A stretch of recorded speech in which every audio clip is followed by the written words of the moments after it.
פרוקטר אנד גמבל ידועה בזכות בחירתה להיות a force for good and a force for growth, ולרתום את הכוח הפרסומי שלה על מנת להוביל שינוי חברתי ולקחת עמדה מפורשת. הסשן הקרוב יעסוק בקמפיין האחרון של ג'ילט על גבריות עדכנית, נושא רלוונטי וכזה שמדובר יותר ויותר בחודשים האחרונים. בישראל גם נגענו בו דרך קמפיין בייבי פייס, שנתן במה למסירות גברית אבהית. את הקמפיין יציג מי שהוביל אותו בתפקידו כווייס פרזידנט ג'ילט נורת'ן יורופ, והיום משמש כווייס פרזידנט ג'ילט יורופ, פנקג' בלה. פנקג', we are delighted to have you with us. Thank you for your time. The floor is all yours. Bullying. The Me Too movement against sexual harassment. Masculinity. Is this the best a man can get? Is it? It's likely happening here in bullying as well. A problem. We can't hide from it. Sexual harassment is taking over. It's been going on far too long. We can't laugh it off. Who's the daddy? What I actually think she's trying to say. Making the same old excuses. Boys will be boys. Boys will be boys. Boys will be boys. But something finally changed. Allegations regarding sexual assault and sexual harassment. But she says And there will be no going back. Because we believe in the best in men. Men need to hold other men accountable. Smile, sweetie. Come on. To say the right thing. To act the right way. Bro, not cool, not cool. Some already are. In ways big Yo, men, and small. I am strong. But some is not enough. It's not how we treat each other, okay? Okay. Because the boys watching today will be the men of tomorrow.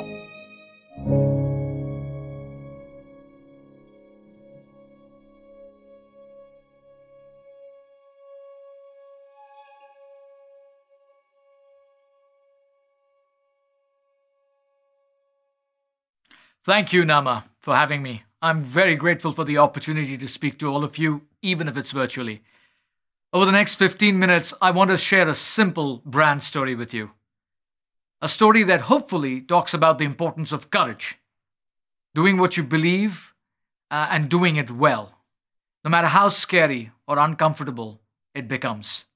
And through the story, I'm hoping I can draw a line between woke advertising and simple, needed, courageous brand building.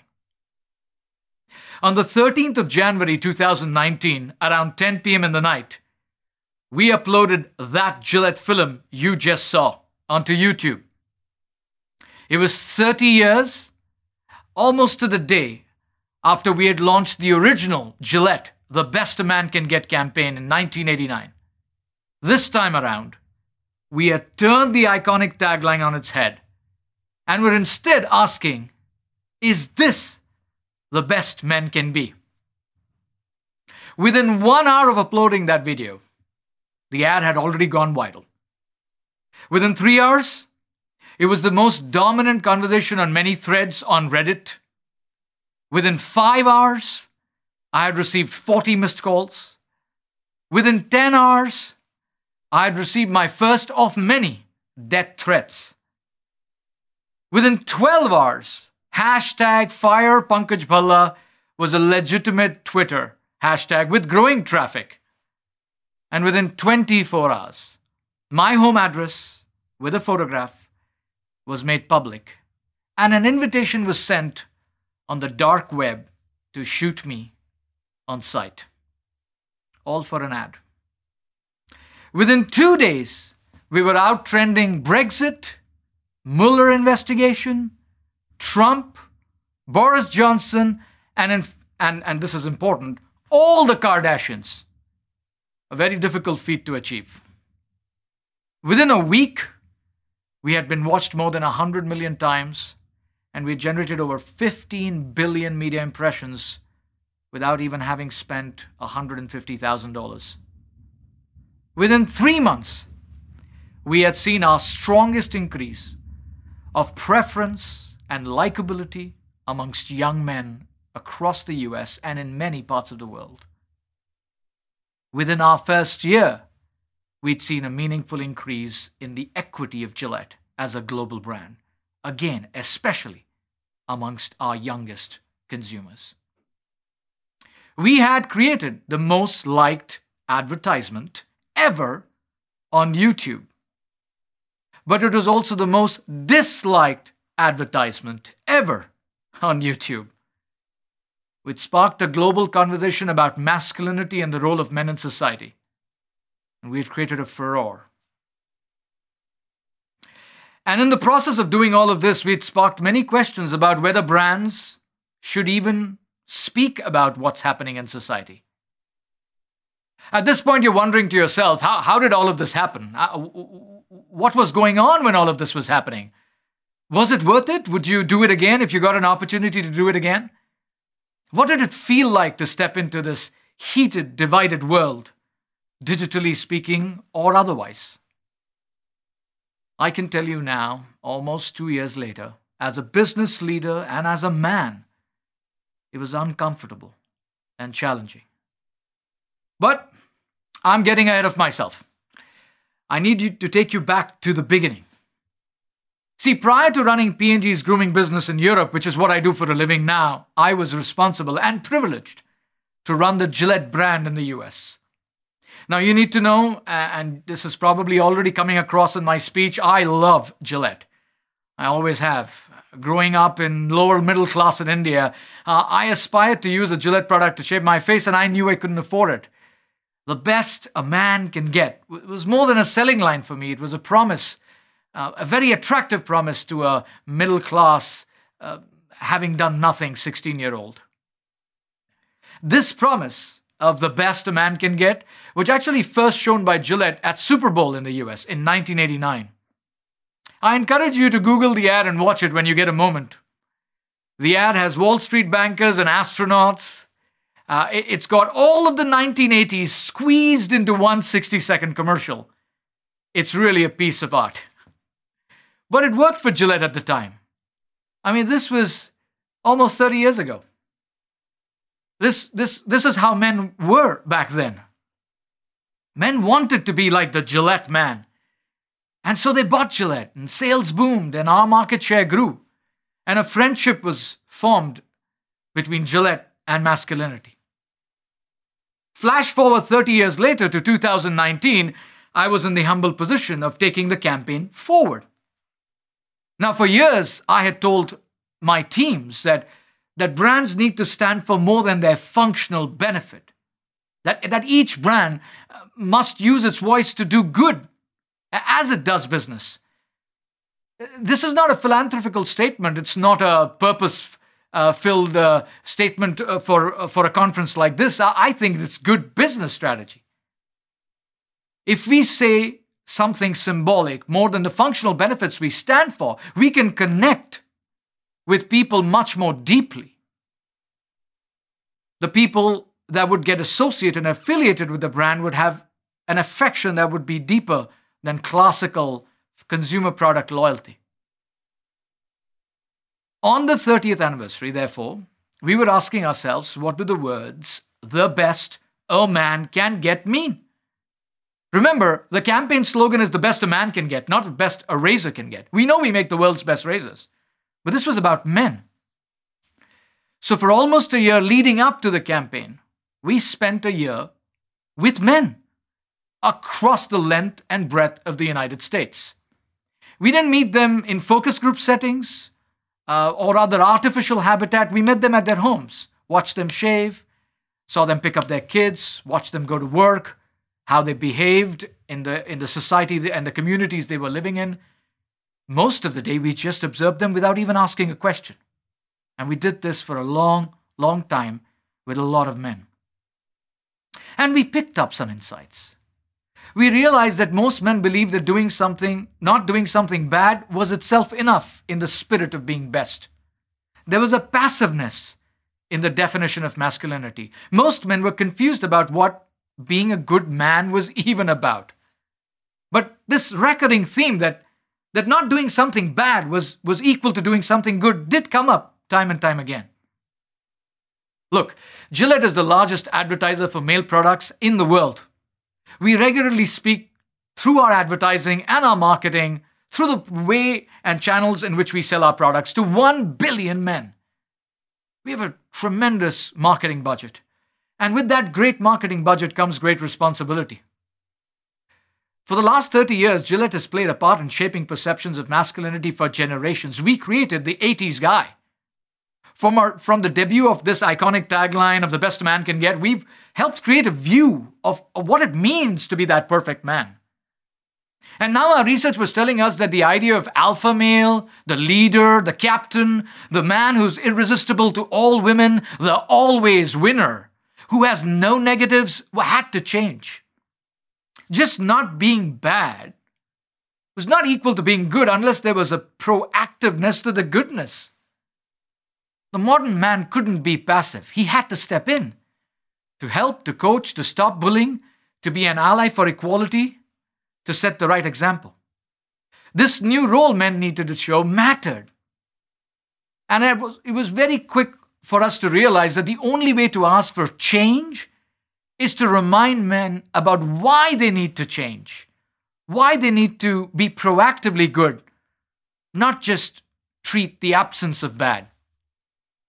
We had to remind men that it wasn't important just to impress, but to actually role model.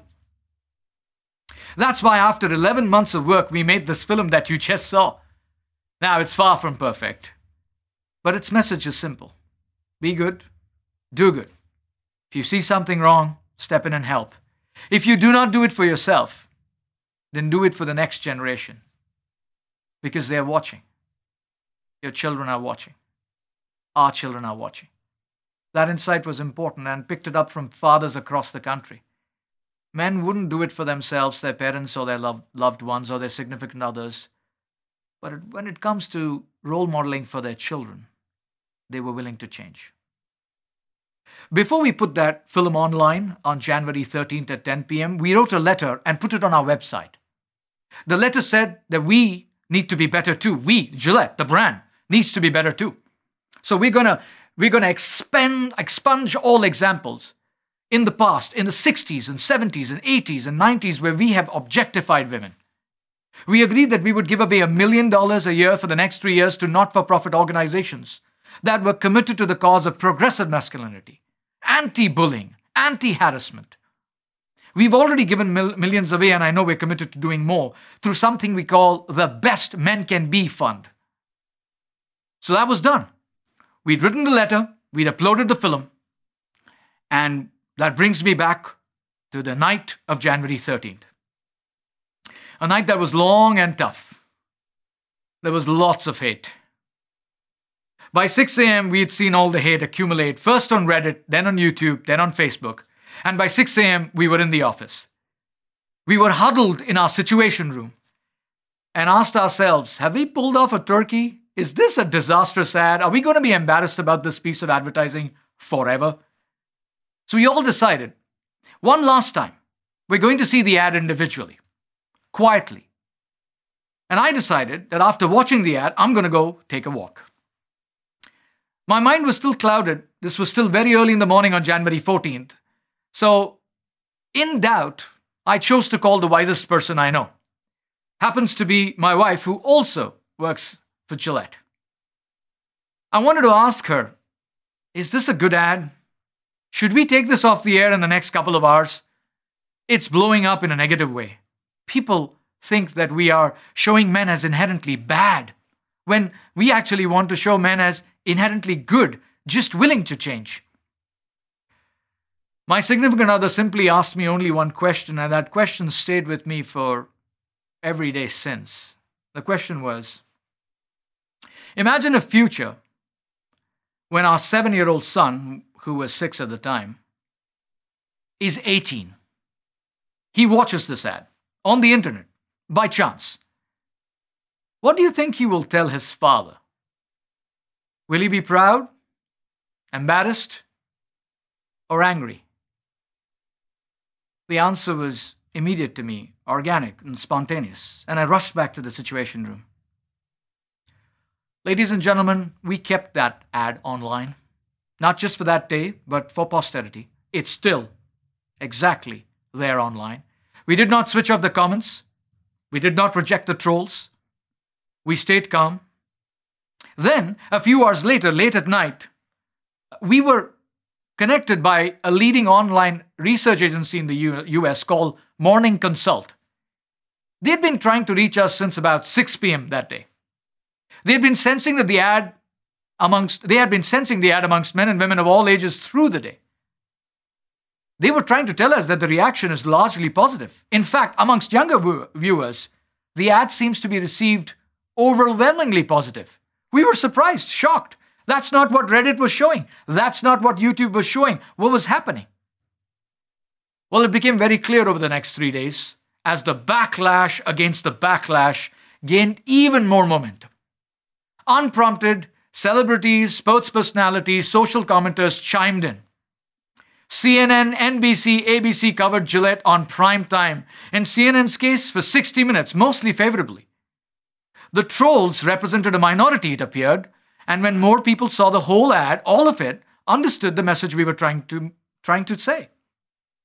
Now, 2 years later, that TV commercial is taught in over 30 universities as part of a curriculum around gender studies and the future of masculinity. I know everyone did not like the ad. In fact, when you saw it, it's possible some of you didn't like the ad too. I didn't think everyone would like the ad, and I respect your opinion if you didn't like it. I'm not trying to convince you to like it. But those who did like it, which as history later proved was the majority, fell a little more in love with Gillette. Americans have never debated a razor ad at their dinner table, but for a good 2 weeks in 2019, they did. That one ad gave us the confidence to reestablish our purpose as a brand, to groom the next generation of men. Many brilliant, award-winning, business-building ads have followed since, and you can see them all on YouTube as well. Gillette is now ready for the 2020s and for the next generation. And in the process of doing all of this, I learned a lesson too. That many years from now, when I'm old, and my son sees this ad accidentally somewhere on the internet, he's likely to say to me, "Dad, you're an awkward marketer, but you're a good man." I wasn't producing a woke ad, just a courageous one. And I wasn't doing it because I believed I'm a great marketer. I did this because I just wanted to be a good man. If you're a man watching this, you should too. That'll make you the best you can be. And that was the purpose of having done everything at all. I leave you with a simple case study video that captures all the images, all the action, and all the drama that followed. I hope you enjoyed this. And even if you didn't like the ad, I hope you took away the message I'm trying to say. The best a man can get is actually the best we can be. Thank you. Bullying. The Me Too movement against sexual harassment. Masculinity. Is this the best a man can get? Is it? Boys will be boys. Boys will be boys. Boys will be boys. We believe in the best in men. Gillette. A men's razor commercial without a single shot of razors. This will be the most talked about commercial of the year for sure. The ad sucked. They decided to take a huge risk. Goes way overboard. Pussification of men. Showing men as inherently evil. Now it says you're the worst that men can be. You're going to give me a lesson, Gillette? You. If that pisses you off, you're the target audience. Backlash to the backlash, and we all talked about it. I love the new Gillette. Certainly hits me as a father. Made me tear up the first time I watched it. This is a message that needs to be heard. It is so bold. It's so inspiring. There's been time for a change like that. Gillette did a great job in displaying that we can be better. Look, I have a son. I think all of this is good for him. What they're basically saying is don't be a jerk. It's actually an invitation to men to be better, and don't all of us want to be better? Oh, yeah!